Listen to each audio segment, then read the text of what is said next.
नमस्कार दोस्तों, आज हम लेकर आ गए हैं बोर्ड परीक्षा पेपर 2025 के लिए। दोस्तों, गणित का मॉडल पेपर कक्षा 8 के स्टूडेंट्स के लिए। तो दोस्तों, एग्जाम की दृष्टि से ये मॉडल पेपर इंपॉर्टेंट है, तो आपको इस वीडियो को कंप्लीट देखना है और पूरे मॉडल पेपर को सही ढंग से समझने की कोशिश करना है। तो चलिए बिना टाइम वेस्ट किए इस मॉडल पेपर को हल करना स्टार्ट करते हैं। तो दोस्तों, आज के इस मॉडल पेपर का हमारा पहला क्वेश्चन रहेगा कि ए कोष्टक B plus C is equal to A B plus A C जाना जाता, मतलब ये इसमें कौन सा नियम लग रहा है। तो हम जानते हैं कि कोष्टक के बाहर वाली संख्या कोष्टक के अंदर जितनी भी संख्या उन सभी से अलग अलग मल्टीप्लाई करती है, वह उसका वितरकता का नियम कहलाता है। तो ऑप्शन नंबर हमारा स है जो राइट हो जाएगा। और ध्यान रखना है कि क्रम विनिमयता का जो नियम होता है उसमें क्रम चेंज होता है।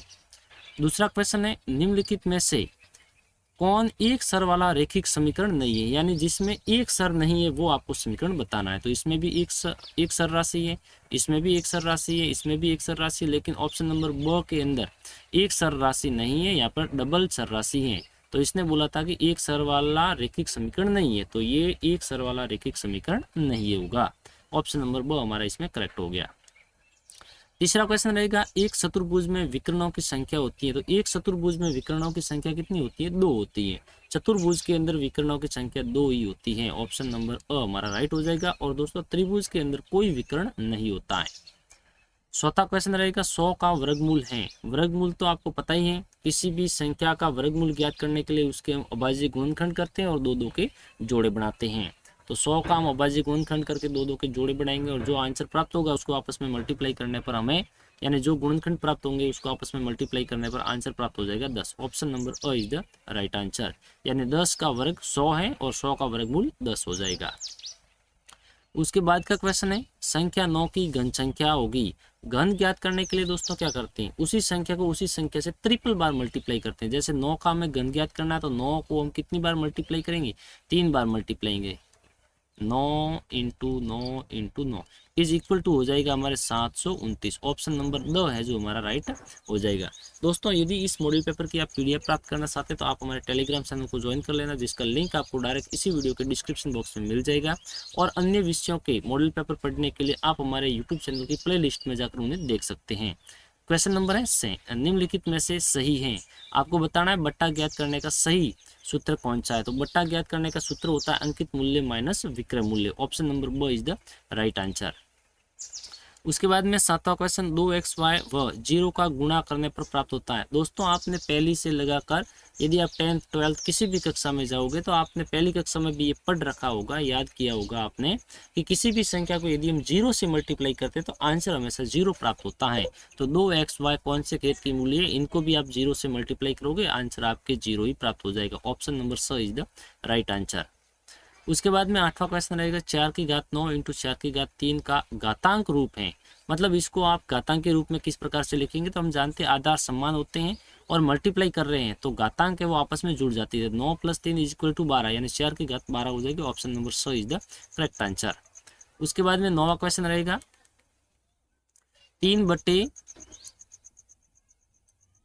3/2 भाग 1/2 का मान ज्ञात करो। तो हम इस प्रकार से लिखेंगे, 3/2 भाग के स्थान पर हम मल्टीप्लाई का सिंबल कर देंगे और मल्टीप्लाई का सिंबल करते ही पीछे वाली संख्या का व्युत्क्रम हो जाता है। 1/2 है तो ये हो जाएगा 2/1।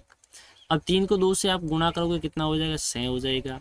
2 को 1 से गुणा करोगे कितना हो जाएगा? 2 हो जाएगा। अब 2 का भाग 6 में कितनी बार जा रहा है? पूरा पूरा भाग जा रहा है 3 बार। तो आंसर आ गया हमारे इसका 3। ठीक है, नेक्स्ट क्वेश्चन है हमारा, x - 3 = 6 का हल लिखिए। x - 3 = 6 है, इसका हमें हल ज्ञात करना है। तो क्या करेंगे, सर राशि को यही रखेंगे, असर राशि को उस साइड में पक्षांतरण कर देंगे। तो हमारे ये हो जाएगा x = 6, ये -3 उधर जाकर +3 हो जाएगा। तो हमारे x की वैल्यू क्या आ जाएगी? x = 9 हो जाएगा। नेक्स्ट क्वेश्चन हमारा रहेगा, वह सबसे छोटी संख्या ज्ञात कीजिए जिससे 1188 को भाग देने पर वह पूर्ण घन संख्या बन जाए। तो क्या करेंगे, इसके हम अभाज्य गुणनखंड कर देंगे। क्या कर देंगे? अभाज्य गुणनखंड। 1188 के यदि हम अभाज्य गुणनखंड करेंगे तो इसके गुणनखंड मेरे ख्याल से हमें प्राप्त होते हैं 2 × 2 × 3 × 3 × 3 = 11, ये हमारे गुणनखंड प्राप्त होते हैं। तो हम क्या करेंगे, जो भी संख्या है वह पूर्ण घन संख्या है या नहीं, इसका पता करने के लिए हम 3-3 के जोड़े बनाएंगे। यदि 3-3 के जोड़े बन रहे हैं तो वह पूर्ण घन संख्या है, अन्यथा नहीं। तो 3-3 के इसमें जोड़े नहीं बन रहे, मतलब ये पूर्ण घन संख्या नहीं है। तो अब आपको क्या करना है, इसमें भाग देने की बात करना है। तो इसमें जिसके जोड़े नहीं बन रहे हैं उनका भाग दे दो। तो जोड़ा नहीं बन रहा है, 2 × 2 का जोड़ा नहीं बन रहा है और × 11 का भी जोड़ा नहीं बन रहा है, तो इसका हम भाग दे देंगे। तो इसका भाग देंगे तो 11 दूनी 22 और 22 दूनी हो जाएगा 44। कितना हो जाएगा, 44। तो संख्या 1188 को आप 44 से भाग देने पर यह एक पूर्ण घन संख्या बन जाएगी। ठीक है, जो किसका घन होगा, 3 का घन होगा, यानी आंसर आपको 27 मिल जाएगा। उसके बाद का क्वेश्चन रहेगा 10 किलोमीटर प्रति घंटा का 10 किलोमीटर प्रति घंटा से अनुपात ज्ञात कीजिए। तो आपको सिंपल 10:30 लिख देना है, क्योंकि दोनों ही राशियां हैं, सेम ही कैटेगरी की है, ये भी किलोमीटर में, ये भी किलोमीटर में है। तो हम क्या करेंगे, इस प्रकार से लिख देंगे अनुपात में, और 0 से 0 हम कैंसिल कर देते हैं, तो हमारे अनुपात आता है 1:3। ठीक है, ये हमारा अनुपात हो जाएगा किसका, 10 का 30 के साथ। उसके बाद का क्वेश्चन है जिसमें आपको सत्य असत्य बताना है। तो पहला क्वेश्चन रहेगा 2⁵5 भाग 2⁵2 का अर्थ 2⁵5 - 2। हम जानते हैं आधार समान है, भाग हो रहे तो घातांक आपस में माइनस करते हैं। तो 5 - 2, ये ऑप्शन इसका क्या है, राइट हो जाएगा। उसके बाद में 3⁵0 का मान 2 होता है, गलत, क्योंकि किसी भी संख्या की घात 0 है तो उसकी वैल्यू होती है 1। ठीक है, ये इसका असत्य हो जाएगा। उसके बाद में -8/3 का घात है 24 में घातांक 2 है, नहीं घातांक तो 24 है। ठीक है ना, घातांक 24 है, तो इसकी बात ये कैसी है, असत्य हो जाएगी। ठीक है, उसके बाद का क्वेश्चन है 1/2 - 2 का हल 4 होगा। तो ये बात इसकी सत्य है, कैसे है, देखो पहले हमारे 1 है और बट्टे में है हमारे 2⁵ क्या करेंगे, इस वाली संख्या की घात -2 है, इसको प्लस में कन्वर्ट करेंगे, तो एक तो एक ही रह जाएगा, एक तो एक ही रह जाएगा। इस बट्टे का मतलब भाग है, प्रत्येक बट्टे का मतलब भाग ही होता है, तो इसको हम क्या करेंगे, उल्टा कर देंगे, 2 को व्युत्क्रम करेंगे तो ये हो जाएगा हमारे 1/2। कितना हो जाएगा, 1/2। अब इसकी घातांक माइनस थी तो प्लस हो जाएगी, क्योंकि किसी भी संख्या की घात माइनस है तो उसका व्युत्क्रम करने पर उसकी घात प्लस हो जाती है, तो ये हो जाएगा 1/2। ठीक है, अब इसकी घात आपके हैं 2 की घात कितनी हो जाएगी, 2, तो 1 का तो 1 हो जाएगा और 2 की घात 2 है, मतलब 4 हो जाएगा। तो यहाँ पर हमारे आ जाएगा 1/4। ठीक है, अब हम इसको मल्टीप्लाई करेंगे, 1 भाग के स्थान पर इंटू 1/4 है तो 4 हो जाएगा 1। अब हम क्या करेंगे, 1 से 1 कैंसिल हो गया और आंसर आ गया 4। तो ये इसका ऑप्शन है वो सत्य हो जाएगा। उसके बाद का क्वेश्चन है, एक बार मैं देख लेता हूँ इसके ऊपर वाले क्वेश्चन में कहीं पर कोई मिस्टेक तो नहीं हुई है। 3⁵0 का मान 2 होता है, बिल्कुल असत्य है। हाँ ठीक है, नेक्स्ट क्वेश्चन हम हल करते हैं 14वां। दोस्तों यदि किसी क्वेश्चन में उसके आंसर में आपको कंफ्यूजन रहता है तो आप हमें कमेंट कर सकते हैं, आपके कमेंट का अति शीघ्र हमारी टीम आपको रिप्लाई कर देगी। तो पहला क्वेश्चन है इसका 14 का, किसी बंद समतल आकृति की सीमा के चारों ओर की दूरी उसका खाली जगह कहलाता है, तो वह उसका परिमाप होता है। क्या होता है, परिमाप होता है। आयत का क्षेत्रफल सब जानते हैं, लंबाई इंटू चौड़ाई, यहाँ पर आ जाएगा चौड़ाई। और उसके बाद में घन का पृष्ठीय क्षेत्रफल क्या होता है, 6l²। ठीक है, 6l², तो हमारे यहाँ 6l² वाला राइट हो जाएगा। क्या हो जाएगा, 6l²। वृत्त का क्षेत्रफल ज्ञात करने का सूत्र होता है πr²। ठीक है, क्या होता है, πr²। क्या है, ये वृत्त का क्षेत्रफल ज्ञात करने का सूत्र है। तो दोस्तों आपको मुझे कमेंट करके बताना कि 2πr ये क्या, किसका सूत्र है। ठीक है, ये कमेंट करके आपको मुझे बताना। नेक्स्ट क्वेश्चन रहेगा जो आपको अ को ब से मिलान करना है। ये आपके कोई भी आयत दिया गया जिसकी लंबाई है और ये चौड़ाई है और इसका यहाँ पर क्षेत्रफल दिया गया है। तो 3x और 5y, लंबाई इंटू चौड़ाई होता है, तो 5 को 3 से या 3 को 5 से गुना करने पर 15 होता है। 15xy कहाँ पर है, 15xy ये, तो ये मिलान करेगा आपके इनसे। उसके बाद में 9y और 4y², तो 9 को 4 से गुना करेंगे, 9 सौ के 28 हो जाएगा, सॉरी 9 सौ के 36 हो जाएगा, और y की घात हो जाएगी 3, तो 36 कहाँ पर है, ये यहाँ पर हो जाएगा। ठीक है, क्योंकि घातें आपस में जुड़ जाएगी, y की घात 1 और y की घात 2, y की घात हो जाएगी 3, 9 सौ के 36 होता है। उसके बाद में यहाँ पर है 4 को 5 से गुना करेंगे, 4 पंजे 20, तो 20 कहाँ पर है, ये रे 20, तो ये इनसे मिलान कर देगा। और AB/BC, तो AB² हो जाएगा। और यहाँ पर हमारे हैं ये जो बसा है उनसे ही मिलान करेगा, 3 को 2 से गुना करेंगे, 6 हो जाएगा। l² और l यानी l की घात 3 हो जाएगी और m की घात भी 3 हो जाएगी। ओके, नेक्स्ट क्वेश्चन हमारा रहेगा जो ये एक डाकिया किसी नगर के पास ही स्थित एक उपनगर में एक व्यापारी को पार्सल पहुंचाने के लिए साइकिल पर जाता है। विभिन्न समय पर नगर से उसकी दूरियां निम्न आलेख द्वारा दर्शाई गई हैं। ठीक है, हम जानते हैं ये x है, ये y है, और यहाँ पर ये हमेशा x पर, यहाँ पर इसने x पर समय दिया गया है और यहाँ पर इसने दी गई है दूरी किलोमीटर में। अब इन ग्राफ को देख के आपको क्वेश्चनों के आंसर करने। पहला क्वेश्चन है, एक्स अक्ष पर समय दर्शाने के लिए क्या पैमाना प्रयोग किया गया है। हम देखते हैं पैमाना, ये 1 इकाई होती है, 1 कोष्टक 1 इकाई कहलाती है। ये 1 इकाई, ये 2 इकाई, ये 3 इकाई और ये 4 इकाई। तो 4 इकाई में ये 1 घंटा दर्शा रहा है। वापिस से आगे 4 इकाई, आगे वाला घंटा, यानी 4 इकाई बराबर 1 घंटा। तो हम यहाँ लिख देंगे 4 इकाई बराबर 1 घंटा, ये इसका पैमाना है। ओके, उसके बाद का क्वेश्चन है, उसने पूरी यात्रा के लिए कितना समय लिया है। तो ये बंदा 8 बजे रवाना होता है और पहुंचता कितने बजे है, ये पहुंचता है 11:30 बजे। तो 8 से 9, 10, 11 यानी 3.5 घंटे का समय ये ले रहा है। कितने का, 3 सही 1/2 घंटा। ठीक है ना, घंटा। और उसके बाद में व्यापारी के स्थान की नगर से दूरी कितनी है। तो इसका स्थान है 0 किलोमीटर और यहाँ से यहाँ तक है, ये स्टार्ट होता है। तो ये इसकी दूरी कितनी है, दूरी यहाँ पर दर्शाई गई 22 किलोमीटर। कितनी है, 22 किलोमीटर।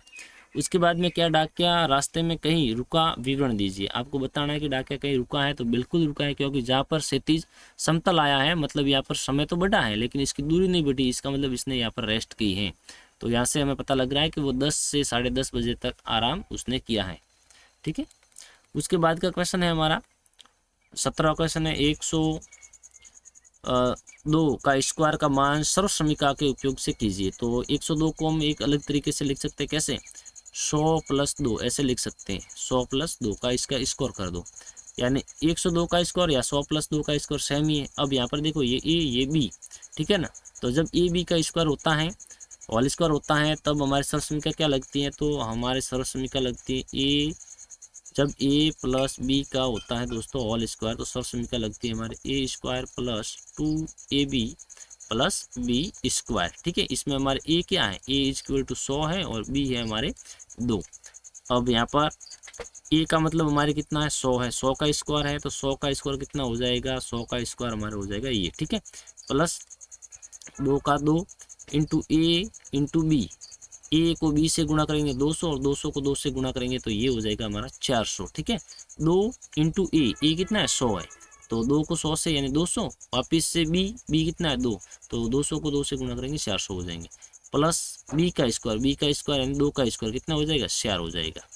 ठीक है, अब इन सभी को जोड़ देना है। तो ये जोड़ने पर हमारे कितने होते हैं, इकाई दई सैकड़ा। ठीक है, तो ये हो रहे हैं हमारे 10,404। कितने हो रहे हैं, 10,404 हो रहे हैं। इकाई अंक 4 है और दाही अंक हमारे 0 रहेगा और सैकड़ा अंक 4 है और उसके बाद में 0 और 1। हाँ, ओके, राइट है। उसके बाद के क्वेश्चन की ओर हम चलते हैं। 10,500 रुपये मूल्य की एक मशीन 5% की दर से अवमूल्यन होता है, 1 वर्ष पश्चात इसका मूल्य ज्ञात कीजिए। चक्रवृद्धि ब्याज ज्ञात करने का फॉर्मूला दोस्तों यहाँ पर लगेगा और चक्रवृद्धि ब्याज ज्ञात करने का सूत्र रहता है हमारे A = P कोष्टक 1 प्लस या माइनस, यदि अवमूल्यन होता है तो माइनस और यदि उसमें बढ़ोतरी हो रही है तो यहाँ पर हम प्लस लगाते हैं। तो P × 1 ± R/100 घात n। अब यहाँ पर 1 वर्ष की बात हुई तो हमारे n के स्थान पर 1 है, दर 5 है तो 5/100 रहता है हमेशा, और ये है हमारा P प्रिंसिपल। ठीक है, इस फॉर्म में हम लिख देंगे और इसको हल करेंगे तो हमारा आंसर आ जाएगा 9,975 रुपये। ओके, नेक्स्ट क्वेश्चन हमारा रहेगा 19वां। एक ठेकेदार यह आकलन करता है कि जसमींदर के घर में पूर्ण तार लगाने का कार्य 3 व्यक्ति 4 दिन में कर सकते। तो आपको बताना है कि 3 व्यक्ति 4 दिन में कोई कार्य करते तो 4 व्यक्ति उसी काम को कितने दिन में करेंगे। तो 3 व्यक्ति कोई काम को 4 दिन में करें तो 4 व्यक्ति उस काम को 3 दिन में कर देंगे। इसको अनुपातिक रूप से हल करना है। तो इसका हल हम कुछ पहले इस प्रकार से सारणी में लिख देंगे। सारणी में आप लिखो या नहीं लिखो इससे तो कोई फर्क नहीं पड़ता है, लेकिन इस प्रकार से हमें पहले इसको लिख देना है और उसके बाद में हमें यहाँ पर देखो इन दोनों में और इन दोनों में ये अनुपातिक रूप है और आपको हल कर देना तो आंसर आ जाएगा हमारा अंत में 3। ठीक है, नेक्स्ट क्वेश्चन हमारा रहेगा 20वां क्वेश्चन है x² + 2x को 2x + 3 से गुणा कीजिए। हम जानते हैं x² को पहले इन पूरे पद से गुणा करेंगे, फिर 2x को इनसे गुणा करेंगे, जो भी आंसर आएगा उन दोनों आंसरों को हम ऐड कर देंगे तो हमारे आंसर प्राप्त हो जाएगा। तो पहले हम एक्स स्क्वायर को इनसे गुणा किया, फिर प्लस किया 2x को इन पूरे पद से गुणा करने पर ये इस प्रकार से आ जाएगा, और इन सभी को ऐड करेंगे तो हमारे आंसर आ जाएगा 2x की घात 3 plus 7x cube plus 6x। इस प्रकार से इसका आंसर हो जाएगा। उसके बाद का क्वेश्चन रहेगा हमारा 21वां क्वेश्चन है कि एक घनाभ की विमाएं 60, 54 और 30 सेमी, इस घनाभ के अंदर 6 सेमी भुजा वाले कितने छोटे घन रखे जा सकते हैं। तो 6 का भी हम घन ज्ञात करेंगे और इसका भी घन ज्ञात करेंगे, मतलब आयतन ज्ञात करेंगे, और इसका भी आयतन ज्ञात करेंगे, फिर इसके अंदर इसका भाग दे देंगे, जो आंसर आएगा उसके अकॉर्डिंग हम लिख देंगे। तो ये हो जाएगा 6 और l क्यूब, तो यहाँ पर हो जाता है 216, और इसका आयतन हम ज्ञात करते हो 60 × 100 × 60। पूरा लिखने की आवश्यकता नहीं, डायरेक्ट ऐसे लिख दो आगे, क्योंकि कोई कटेगा तो सरल रहेगा। तो घनाभ का आयतन बटा प्रत्येक घन का आयतन, तो इस प्रकार से हम लिखेंगे और आंसर आ जाएगा 450। उसमें कितने घन रखे जा सकते हैं, 450 छोटे छोटे घन 6 सेमी क्यूब वाले रखे जा सकते हैं। ठीक है। उसके बाद का क्वेश्चन हमारा रहेगा 22वां। तो उपयुक्त पैमाना प्रयोग करते हुए निम्न तालिका में दी गई राशियों के लिए आपको आलेख बनाना है। ठीक है। तो इस प्रकार से ये हम जानते हैं, ये फर्स्ट वाला x पर आएगा और ये हमारे आएगा y अक्ष पर। तो इसका हमारे कुछ तालिका इस टाइप से बन जाएगी। इस टाइप से ये हमारे x पर हम समय दर्शा देंगे और y पर हम दूरी दर्शा देंगे, और ये हमारे आलेख इस प्रकार से बन जाएगा। ओके। नेक्स्ट क्वेश्चन हमारा रहेगा 23वां क्वेश्चन कुछ इस टाइप से रहेगा, जो बहुत बड़ा होगा। इसमें अथवा में क्वेश्चन रहेंगे, आप जो सा उसे हल कर सकते हो। तो यहाँ पर दिया गया कि नीचे दिए गए पाई चार्ट में 3000 वाहन चालकों की विभिन्न गलतियों को दर्शाया गया है। पाई चार्ट की सहायता से निम्नलिखित प्रश्नों के उत्तर आपको दर्शाने हैं। तो यहाँ पर ये कुछ क्वेश्चन दिया गया, वाहन तेज गति से चलाने पर कितने प्रतिशत तथा कितनी दुर्घटना हुई। वाहन तेज गति से चलाने पर, वाहन तेज गति से चलाना कितने 25%, कितने 25% दुर्घटना हो रही है। तो 3000 का 25% आप ज्ञात कर सकते हो, 3000 × 25%। ठीक है। 00 to 00 ये कैंसिल हो जाते हैं हमारे, 25 को 3 से गुणा करने पर ये होते हैं 75, और एक 0 आ जाएगा। 750 दुर्घटना हुई है और 25%। सबसे ज़्यादा दुर्घटना वाहन चालक की किस गलती से होती है, या ऐसी गलती से कितनी दुर्घटनाएं हुई हैं सबसे ज़्यादा। तो सबसे ज़्यादा परसेंटेज किसका है, सबसे ज़्यादा परसेंटेज है हमारे ये 29.9%। तो किस कारण से, तो खतरनाक तरीके से वाहन चलाने के कारण, और इसका भी आपको ज्ञात करना है। तो 3000 को 19.9% से आप मल्टीप्लाई कर दोगे, आपको आंसर मिल जाएगा। वैसे मैं आपको इसके आंसर भी दिखा दूंगा, और ये आपके अथवा में क्वेश्चन रहेगा। पहले मैं इसका दिखा देता हूँ फर्स्ट वाले का, फिर अथवा वाला दिखाऊंगा। तो यहाँ पर ये देखो 750 आ रहा है, और सबसे ज़्यादा दुर्घटना खतरनाक तरीके से वाहन चलाने के कारण हो रही हैं 29.9% है, जहाँ ऐसी गलती से कुल, ये इस प्रकार से हम हल करेंगे तो ये हो जाएगा हमारे 897 दुर्घटनाएं हो रही हैं। अब हम अथवा वाले क्वेश्चन को देखते हैं और उसको फिर हल करते हैं। यहाँ पर भी पाई चार्ट में 1000 वाहन चालकों की विभिन्न कुछ गलतियाँ दी गई है, जिसके कारण ये कुछ घटनाएं हुई हैं, उसके आंसर आपको करने हैं। तो पहला है, अधिकतम दुर्घटना किस कारण होती है एवं कितनी हुई है। यातायात नियमों की अवहेलना करने से कितनी दुर्घटना हुई हैं। तो यहाँ पर हम देखते हैं सबसे अधिक दुर्घटना हुई है तेज गति से वाहन चलाना, और यातायात नियमों की अवहेलना से 30%। ठीक है। 1000 का 30% और 50% आप अच्छी तरीके से ज्ञात कर सकते हो। और यहाँ पर मैं आंसर भी आपको दिखा देता हूँ। तो ये 1000 का 50% 500 हो जाएगा, और यहाँ पर हमें 30% का ज्ञात करना है, तो ये हो जाएगा 300 दुर्घटना है। उसके बाद में रहेगा हमारा क्वेश्चन नंबर 24। 24वां क्वेश्चन कुछ हमारे इस टाइप से रहेगा दोस्तों, जिसमें भी अथवा में रहेगी। सामने दी गई आकृति RENT एक आयत है। क्या है, आयत है। इसके विकर्ण एक दूसरे को प्रतिच्छेद करते हैं। x का मान आपको ज्ञात करना है। 3x + 1 = 0 है, सॉरी 3x + 1 है यहाँ, और यहाँ है 2x + 4। हम जानते हैं कि आयत के दोनों ही विकर्ण कैसे होते हैं, बराबर होते हैं। ठीक है। तो ये एक दूसरे के इक्वल हो जाएंगे, और आपको ये विकर्ण बराबर भी होते हैं और समद्विभाजित भी करते हैं। तो इस अकॉर्डिंग ये हमारा आंसर इस टाइप से हम लिखेंगे कुछ 24वें का। 3x + 1 = 2x + 4 हो जाएगा, और x की वैल्यू आ जाएगी हमारे 3। कितनी आ जाएगी, 3। और उसके अकॉर्डिंग हम ज्ञात कर सकते हैं कि इसमें x का वैल्यू ज्ञात करना था, हमारे ज्ञात हो गया 3। और उसके बाद में अथवा वाले क्वेश्चन को हम हल करेंगे। तो यहाँ पर हमारे ये क्या दिया गया, समांतर चतुर्भुज दिया गया। इसमें भी आपको x, y और z का मान ज्ञात करना है। तो हम देखते हैं दोस्तों, इसको ज्ञात करना है। तो समांतर चतुर्भुज होता है, उसमें क्या होता है, सम्मुख का कोण बराबर होते हैं। ये हमारे 40 डिग्री का है, तो इसका ये वाला कोण y है जो 40 डिग्री का हो जाएगा, और ये 70 डिग्री का है, तो ये हमारे हो जाएगा 30 डिग्री का। क्यों, क्योंकि ये कोण इस कोण के बराबर होते हैं। ठीक है ना, ये वाले कोण बराबर होते हैं, ये कोण। और उसके बाद में ये हमारे हो गया 30 डिग्री का, और ये हो गया है हमारे 40 डिग्री का। तो ये कितने का हो जाएगा, तो ये सीधी रेखा है, सीधी रेखा पर बनने वाले कोणों का योग 180 डिग्री होता है। तो ये हमारे हो रहा है 110 डिग्री, तो ये x हो जाएगा 110। देखो इसका आंसर आपको एग्जाम में कुछ इस टाइप से लिखना है।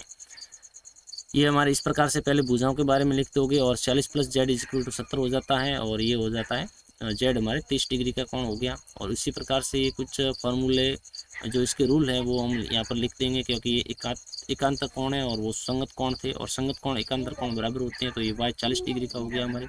और उसके बाद में ये हमारे हो रहा है x 110, y 40 और z हो रहा है हमारे 30 डिग्री का। तो आगे समांतर चतुर्भुज के सम्मुख कोण बराबर होते हैं, तो ये x हमारे 110 डिग्री का हो जाएगा। ओके, उसके बाद का क्वेश्चन दोस्तों हमारे रहेगा 25वां, जो हमारे गुणनखंड करने होंगे उस बीजीय व्यंजकों के। तो इसमें अथवा में क्वेश्चन रहेंगे, या तो ये फर्स्ट वाले 4 करो या फिर अथवा वाले 4 करो। तो इनको सही ढंग से आपको क्वेश्चनों को भी पढ़ लेना, और इसके देखो इसके आंसर भी आपके गुणनखंड इस प्रकार से हो जाएंगे। तो वीडियो को पॉज करके इन आंसरों को सही ढंग से आपको कवर कर लेना, क्योंकि एग्जाम की दृष्टि से ये बहुत इंपॉर्टेंट है। यदि आप इन 8 क्वेश्चनों को सही ढंग से कवर कर लेते तो इनमें से ही आपके एग्जाम में पूछे जाएंगे। तो आशा करते हैं दोस्तों ये मॉडल पेपर आपको बहुत अच्छा लगा होगा। यदि मॉडल पेपर अच्छा लगा तो वीडियो को लाइक करें, चैनल को सब्सक्राइब करें और अपने दोस्तों तक इस वीडियो को शेयर करना बिल्कुल ना भूलें। अब हम मिलेंगे किसी और वीडियो में, तब तक के लिए आप सभी को हमारी तरफ से जय हिंद, वंदे मातरम।